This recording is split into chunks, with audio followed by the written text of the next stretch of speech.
আমি বাসায় একা আছি। নানির অসুস্থতার কথা শুনে আব্বু আম্মু নানি বাড়ি গিয়েছে বেড়াতে। আমার মাস্টার্সের ফাইনাল এক্সাম, এই জন্য আমি যেতে পারিনি। আমার একা থাকার অভ্যাস আছে, কিন্তু এমন অভিজ্ঞতা জীবনে এই প্রথম। বাইরে বেশ ঝড় তুফান হচ্ছে, তীব্র বাতাসের শোষ শব্দ মনে ভয় ঢুকিয়ে দেয়। দুমদুম বাজ পড়ছে, মনে হচ্ছে সারা সরা ধ্বংস হয়ে যাবে। আমি দরজা জানালা বন্ধ করে, ঘরের লাইট বন্ধ করে বিছানায় শুয়ে আছি। আমি ঘুমানোর চেষ্টা করছি, কিন্তু কিছুতেই ঘুম আসছে না। এমন সময় শুনতে পেলাম দরজায় কে যেন নক করছে।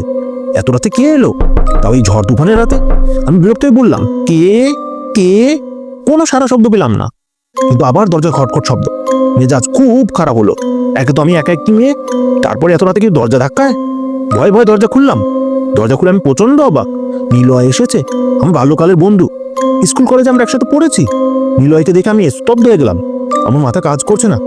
সমস্যা হলো, নিলয় আজ থেকে প্রায় 3 বছর আগে সড়ক দুর্ঘটনায় মারা গিয়েছে। তারপর কি হয়েছে আমি জানি না।